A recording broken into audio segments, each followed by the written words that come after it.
Hi ನಮಸ್ಕಾರ, welcome back to the channel. ಇವತ್ತಿನ ವಿಡಿಯೋದಲ್ಲಿ ನಂದು ಈ ರೀತಿಯಾದ ಒಂದು ಡೈಲಿ ವೇರ್ ಪ್ಯಾಂಟ್ ಇದೆ. ಇದನ್ನ ಇವಾಗ ಯೂಸ್ ಮಾಡ್ತಿಲ್ಲ, ಹಾಗಾಗಿ ಇದನ್ನ ರೀಯೂಸ್ ಮಾಡ್ತಾ ಇದ್ದೀನಿ. ಹಾಗಾದ್ರೆ ಬನ್ನಿ ಇವತ್ತಿನ ವಿಡಿಯೋವನ್ನ ಶುರು ಮಾಡೋಣ. ಇವತ್ತಿನ ವಿಡಿಯೋವನ್ನ ಶುರು ಮಾಡೋಕ್ಕಿಂತ ಮುಂಚೆ ಯಾರೆಲ್ಲ ನಮ್ಮ ಚಾನಲ್ ಅನ್ನ ಹೊಸದಾಗಿ ನೋಡ್ತಿದ್ರು ದಯವಿಟ್ಟು ಸಬ್ಸ್ಕ್ರೈಬ್ ಮಾಡ್ಕೊಂಡು ನೋಡಿ. ಹಾಗೆ ಈ ವಿಡಿಯೋ ನಿಮಗೆ ಇಷ್ಟ ಆಗಿದ್ದಲ್ಲಿ ದಯವಿಟ್ಟು ಒಂದು ಲೈಕ್ ಅನ್ನ ಕೊಡೋದನ್ನ ಮರಿಬೇಡಿ. ಹಾಗೆ ನಿಮ್ಮ friends, family, neighbours, well wishers ಎಲ್ಲರಿಗೂ ನನ್ನ ವಿಡಿಯೋಸ್ ಅನ್ನ ಶೇರ್ ಮಾಡಿ. ಸೊ ಇವತ್ತಿನ ವಿಡಿಯೋವನ್ನ ಶುರು ಮಾಡೋಣ. ನಾನು ಇಲ್ಲಿ ಇನ್ನೊಂದು ಹಳೆ ಪ್ಯಾಂಟಿನಿಂದ ಈ ರೀತಿಯಾದ ಒಂದು ಬಟ್ಟೆ ಕಟ್ ಮಾಡ್ಕೊಂಡಿದೀನಿ. ಪ್ಯಾಂಟ್ ಆದ್ರೂ ನಡೆಯುತ್ತೆ ಅಥವಾ ಇನ್ಯಾವುದೇ ಬಟ್ಟೆ ಆದ್ರೂ ನಡೆಯುತ್ತೆ. 16 by 16 ಇಂಚ್ ಇದೆ ಇದು. ಇದನ್ನ ಈ ರೀತಿಯಾಗಿ 4 ಸಲ ಫೋಲ್ಡ್ ಮಾಡ್ಕೊಂಡಿದೀನಿ. ಅದಾದ ನಂತರ ನಾನೇನ್ ಮಾಡ್ತೀನಿ, ಈ ರೀತಿ ಟೇಪ್ ಅನ್ನ ಸೆಂಟರ್ ನಿಂದ ಇಟ್ಕೊಂಡು 7.5 ಇಂಚಿಗೆ ನಾನು ಈ ರೀತಿಯಾಗಿ ಸುತ್ತಲೂ ತಿರುಗಿಸ್ತಾ ಮಾರ್ಕ್ ಮಾಡ್ಕೊಳ್ತಾ ಇದ್ದೀನಿ.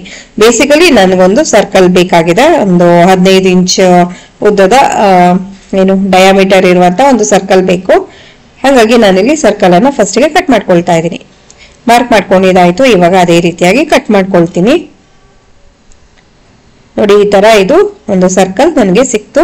ನೆಕ್ಸ್ಟ್ ಏನ್ ಮಾಡ್ತೀನಿ ಅಂತಂದ್ರೆ, ನಾನು ಹಿಂದಿನ ಕೆಲವೊಂದು ವಿಡಿಯೋಸ್ ಗಳಲ್ಲಿ ಕೂಡ ತೋರಿಸಿದೀನಿ. ಈ ರೀತಿಯಾದ ಬಟ್ಟೆಗಳು ಚಿಕ್ಕ ಚಿಕ್ಕ ಪೀಸಸ್ ಏನು ಉಳಿಯತ್ತೆ ಅದನ್ನೆಲ್ಲ ಒಟ್ಟಿಗೆ ತುದಿ ತುದಿ ಸೇರಿಸ್ಕೊಂಡು ಹೊಲ್ಕೊಳ್ತಾ ಹೋದ್ರೆ ಒಂದು ಉದ್ದ ರಿಬ್ಬನ್ ರೀತಿಯಾಗಿ ಬರುತ್ತೆ. ಫ್ರೀ ಟೈಮ್ ಅಲ್ಲಿ ಈ ರೀತಿಯಾಗಿ ಮಾಡ್ಕೊಂಡು ಇಟ್ಕೊಂಡ್ರೆ ನೆಕ್ಸ್ಟ್ ನಮ್ಗೆ ಅದು ಒಳ್ಳೊಳ್ಳೆ ಪ್ರಾಜೆಕ್ಟ್ ಅನ್ನ ಮಾಡೋದಕ್ಕೆ ಯೂಸ್ ಆಗತ್ತೆ. ಈಗ ನಾನೇನ್ ಮಾಡ್ತೀನಿ ಅಂದ್ರೆ, ಆ ಒಂದು ರಿಬ್ಬನ್ನಿನ ಒಂದು ತುದಿಯನ್ನ ಸರ್ಕಲ್ಗೆ ಈ ರೀತಿಯಾಗಿ ಸ್ಟಿಚ್ ಮಾಡ್ತಾ ಹೋಗ್ತೀನಿ. ನಾನು ಸ್ಟಿಚ್ ಮಾಡೋ ಪ್ರೋಸೆಸ್ ಅನ್ನ ಇಲ್ಲಿ ರೆಕಾರ್ಡ್ ಮಾಡಿದೀನಿ, ಸೊ ನಿಮ್ಗೆ ಕಾಣಿಸುತ್ತೆ ಡೀಟೇಲ್ ಆಗಿ. ಫಸ್ಟ್ ನಾನು ಸೆಂಟರ್ ನಲ್ಲಿ ಈ ರೀತಿಯಾಗಿ ಸ್ಟಿಚ್ ಮಾಡ್ತಾ ಹೋಗ್ತೀನಿ. ಸೈಡ್ ಇಂದ ಮಾಡೋದಕ್ಕಿಂತ ಸೆಂಟರ್ ನಿಂದ ನಾವು ಸ್ಟಿಚ್ ಮಾಡ್ತಾ ಹೋದ್ರೆ ಸ್ಟಿಚ್ ಮಾಡಕ್ಕೆ ತುಂಬಾನೇ ಕನ್ವೀನಿಯಂಟ್ ಆಗಿ ಇರುತ್ತೆ. ಜಸ್ಟ್ ಸಿಂಪಲ್ ಇದು. ನೀವು ಬಿಗಿನರ್ಸ್ ಆದ್ರೂ ಕೂಡ ಆರಾಮಾಗಿ ಇದನ್ನ ಹೊಲ್ಕೊಳ್ಬಹುದು. ನೋಡಿ, ಈ ತರ ಸ್ಟ್ರೈಟ್ ಆಗಿ ಸ್ಟಿಚ್ ಮಾಡ್ತಾ ಹೋಗ್ಬಹುದು. ಈಗಾಗ್ಲೇ ಈ ಒಂದು ರಿಬ್ಬನ್ ಅನ್ನ ನಾನು ತಯಾರು ಮಾಡ್ಕೊಂಡಿರೋದ್ರಿಂದ ನನಗೆ ಇದನ್ನ ಹೊಲಿಯೋದಕ್ಕೆ ಹೆಚ್ಚು ಸಮಯ ಬೇಕಾಗಿಲ್ಲ. ನೀವು ಕೂಡ ಅಷ್ಟೇ ಈ ತರ ಚಿಕ್ಕ ಚಿಕ್ಕ ಪೀಸಸ್ ಬಟ್ಟೆಗಳೆಲ್ಲ ಇದ್ರೆ ನಿಮ್ಗೆ ಫ್ರೀ ಟೈಮ್ ಇರುವಾಗ ಅದನ್ನೆಲ್ಲ ಜೋಡಿಸಿ ಒಂದು ಉದ್ದ ರಿಬ್ಬನ್ ಮಾಡಿಟ್ಕೊಳ್ಳಿ. ಆವಾಗ ನೆಕ್ಸ್ಟ್ ಬೇರೆ ಪ್ರಾಜೆಕ್ಟ್ ಎಲ್ಲ ಮಾಡ್ಬೇಕಾದ್ರೆ ತುಂಬಾನೇ ಈಸಿಯಾಗಿ ಮತ್ತೆ ಫಾಸ್ಟ್ ಆಗಿ ಆಗತ್ತೆ ಕೆಲಸ. ನೋಡಿ, ಈ ತರ ನಾನು ಒಂದ್ರ ಪಕ್ಕ ಒಂದು ನೀಟಾಗಿ ಇಟ್ಕೊಂಡು ಸ್ಟಿಚ್ ಮಾಡ್ತಾ ಇದ್ದೀನಿ. ತುದಿವರೆಗೂ ಒಂದ್ ಸೈಡ್ ಫಿನಿಶ್ ಆಯ್ತು. ಇವಾಗ ಸೊ ಲಾಸ್ಟ್ಗೆ ಈ ರೀತಿಯಾಗಿ ಸ್ಟಿಚ್ ಮಾಡ್ಕೊಂಡೆ. ಸೇಮ್ ಪ್ರೊಸೀಜರ್ ಅಲ್ಲಿ ಈ ಇನ್ನೊಂದು ಕಡೆ ಏನಿತ್ತು ಅಲ್ಲಿ ಕೂಡ ಸ್ಟಿಚ್ ಮಾಡ್ಕೊಳ್ತಾ ಇದ್ದೀನಿ.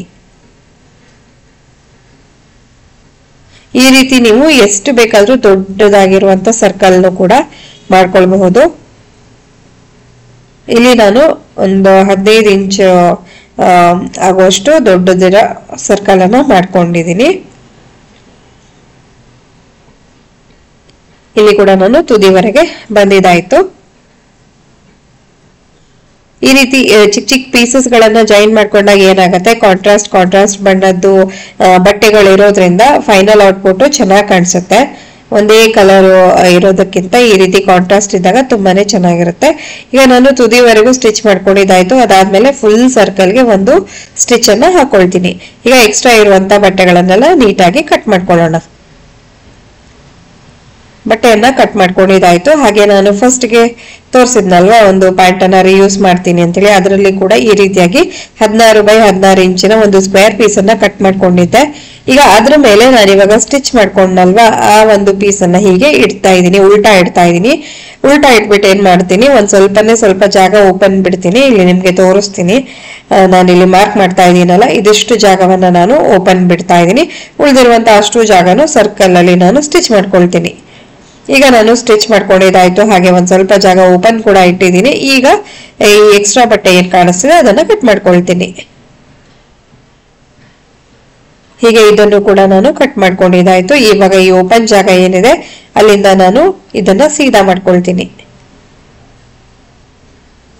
ಸೀದಾ ಮಾಡ್ಕೊಂಡಿದ್ದ ಆದ ನಂತರ ಏನ್ ಮಾಡ್ಬೇಕು ಅಂದ್ರೆ ಕಾರ್ನರ್ಸ್ ಎಲ್ಲ ನೀಟಾಗಿ ಈ ರೀತಿ ಓಪನ್ ಸ್ಪೇಸ್ ಅಲ್ಲಿ ಕೈ ಹಾಕ್ಬಿಟ್ಟು ನೀಟಾಗಿ ಸೆಟ್ ಮಾಡ್ಕೊಳ್ಬೇಕು. ಎಲ್ಲ ಕಾರ್ನರ್ಸ್ ನೀಟಾಗಿ ಹೊರಗೆ ಬಂದಿದೆಯಾ ಅಂತ ಚೆಕ್ ಮಾಡ್ಕೊಳ್ಬೇಕು. ನೋಡಿ, ಇವಾಗ ಚೆಕ್ ಮಾಡಿದ್ದಾಯ್ತು. ಕಾರ್ನರ್ಸ್ ಎಲ್ಲ ನೀಟಾಗಿ ಬಂದಿದೆ. ಹಾಗೆ ಈ ಒಂದು ಓಪನ್ ಸ್ಪೇಸ್ ಏನಿದೆ ಅಲ್ಲಿ ಕೂಡ ಈ ರೀತಿ 1/4 ಇಂಚು ಮಡಚ್ತಾ ಅಲ್ಲಿ ಒಂದು ಸ್ಟಿಚ್ ಹಾಕ್ಬೇಕು. ಜೊತೆಗೆ ಫುಲ್ ಸರ್ಕಲ್ ಕೂಡ ತುದಿಗೆ ಒಂದು ಸ್ಟಿಚ್ ಅನ್ನು ಹಾಕ್ಬೇಕು. ಈಗ ನಾನು ಕಂಪ್ಲೀಟ್ ಆಗಿ ಸ್ಟಿಚ್ ಅನ್ನು ಹಾಕೊಂಡೆ. ನೋಡಿ, ಇದು ಬ್ಯಾಕ್ ಸೈಡ್ ಈ ರೀತಿಯಾಗಿ ಕಾಣಿಸ್ತಾ ಇದೆ.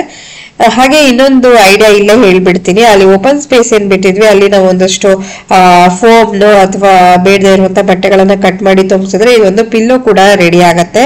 ನಾನು ಇದನ್ನ ಏನಕ್ಕೆ ಮಾಡಿದೀನಿ ಅಂತ ನಿಮ್ಗೆ ನೆಕ್ಸ್ಟ್ ತೋರಿಸ್ತೀನಿ.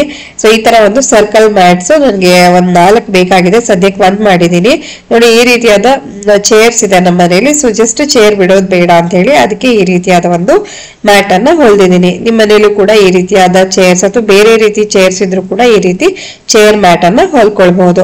ಜಸ್ಟ್ ಬೇಡದೇ ಇರುವಂತ ಬಟ್ಟೆ ಇದ್ರೆ ಸಾಕು ಈ ಪ್ರಾಜೆಕ್ಟ್ಗೆ. ಇದಾಗಿತ್ತು ಇವತ್ತಿನ ವಿಡಿಯೋ ನಿಮ್ಗೆಲ್ರಿಗೂ ಇಷ್ಟ ಆಯ್ತು ಅಂತ ನಾನು ಭಾವಿಸ್ತಾ ಇದ್ದೀನಿ. ಇಷ್ಟ ಆಗಿದ್ದಲ್ಲಿ ಪ್ಲೀಸ್ ಒಂದು ಲೈಕ್ ಕೊಡಿ.